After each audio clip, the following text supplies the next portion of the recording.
Hi friend, সবাই কেমন আছো? আশা করি ভালো আছো। আমিও ভালো আছি। আর আজকে একটি নতুন ভিডিও নিয়ে চলে এসেছি। আমরা সপরিবারে মিলে মায়াপুর দর্শনে যাচ্ছি। তো অন্যবারের মতন আমরা এবার আর মায়াপুর দর্শন করে সন্ধ্যাবেলায় ব্যাক করব না বাড়ি, আমরা ওখানে থেকে যাব। যেহেতু আমরা ভোরের আরতিটা আমরা দেখব, ভোর যে 4:30 আরতি হয়, সেই প্ল্যানিং নিয়ে আমরা যাচ্ছি। যেহেতু আমরা প্রত্যেকবার যাই, ভোরের আরতিটা দেখা সম্ভব না, কারণ আমাদের রাত্রেবেলা রিটার্ন করতে হয়। তো এবার ভেবে নিয়েছি আমরা ভোর 4:30 আরতিটা আমরা দেখবো, তবে বাড়ি আসব। তো দেখতে থাকো ওখানকার রুমের প্রাইস কত আর কীরকম রুমগুলো। তো তার জন্য পুরো ভিডিওটা দেখতে হবে, কোনো স্ক্রিপ্ট না করে। তো আমরা কৃষ্ণনগর থেকে টোটো ধরে গেছিলাম নবদ্বীপ হুলোর ঘাট, আর এখান থেকে আমরা নৌকা পার হয়ে যাব মায়াপুর। আর এখানে বেশিক্ষণ লাগে না নৌকা পার হতে। তো দেখো কি সুন্দর লাগছে। এটা হচ্ছে জলঙ্গি নদী, এটাই হচ্ছে গঙ্গার সঙ্গে মিলিত হয়েছে।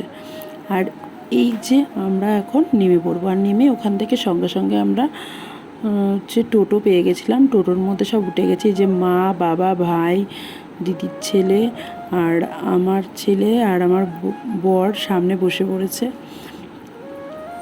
আর ওই যে মায়াপুর মন্দির।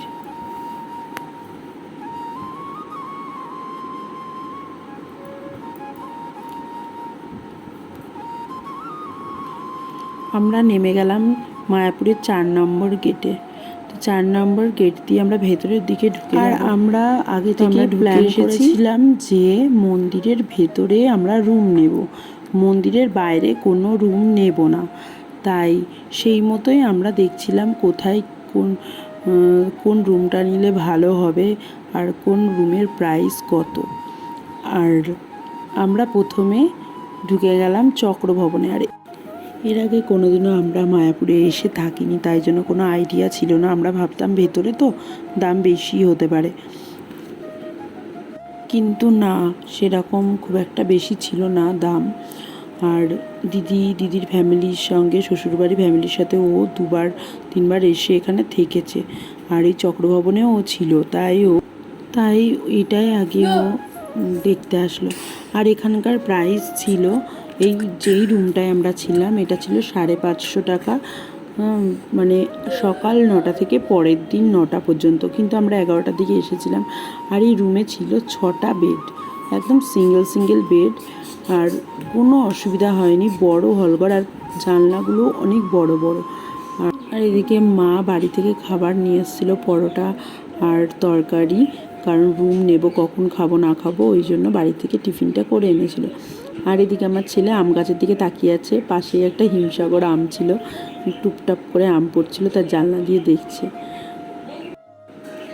আর এইখানে এই যে বেডটা আছে ঢুকতেই, এই বেডটাই ছিলাম আমি, আমার ছেলে, আর এটাই ছিল ওর বাবা, মানে আমার হাজব্যান্ড। এটাই ছিল মা, আর এটাই ছিল ভাই, আর ওটাই ছিল বাবা, আর এইখানে ছিল দিদি আর দিদির ছেলে। তো বেডগুলোতে দুজন শোয়া যাচ্ছিল, তো খুবই ভালো। আর এখানে বালতি মগ রাখা ছিল, ওখানে একটা স্টিলের মগ রয়েছে জল খাওয়ার জন্য, সেলফ রয়েছে, এখানে একটা পাখা, ওইদিকে একটা পাখা, আর 4টে লাইট ছিল। আর জানলাগুলো খুব ভালো, নেট সিস্টেম রয়েছে, কোনো মশাও ঢুকতে পারবে না। আবার তুমি মন করলে পুরোটা খুলেও দিতে পারো। আর আমাদের ঘরে অনেকগুলোই ছিল, জানলা ছিল, আর আয়নাটাও অনেক বড়। আর এখানে রাধাকৃষ্ণের ছবি, আর একটা করে 2টো চেয়ার ছিল। আর এখানে ঘড়িও ছিল একটা, আর এখানে একটা বোর্ড ছিল, একটাই প্লাগ ছিল। এখানে একটা অল আউট দিয়েছিল, রাত্রেবেলায় মশা কামড়ায় যদি, ওই জন্য ওখান থেকে রিসেপশন থেকেই দিয়েছিল। এর ভেতরেই 350, 550 বিভিন্ন দামের আছে। আর এটা আমরা যেটা ছিলাম সেটা নন এসি। বাদবাকি পরে আমি আসছি ঘর সম্বন্ধে। আর আমরা তার আগে কুপন কেটে নিয়েছিলাম, যেহেতু আমরা খেতে চলে যাচ্ছিলাম। আমার বাবা পুরো রেডি, আমরা এবার প্রসাদ খেতে যাব। দুপুরবেলা যে আমরা কুপনটা কাটতে গেছিলাম, ওখানে শুধু 40 টাকার কুপনটাই ছিল, আর তাই জন্য 40 টাকারটাই কেটেছিলাম। রাতে যেহেতু আবার খাবো, আমরা বেরিয়ে পড়লাম প্রসাদ খাওয়ার উদ্দেশ্যে।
পরের ভিডিও নিয়ে আবার খুব তাড়াতাড়ি হাজির হব, তার জন্য আমার চ্যানেলটিকে ফলো রাখতে হবে। সবাই সুস্থ থাকে, ভালো থাকবে, টাটা, বাই বাই।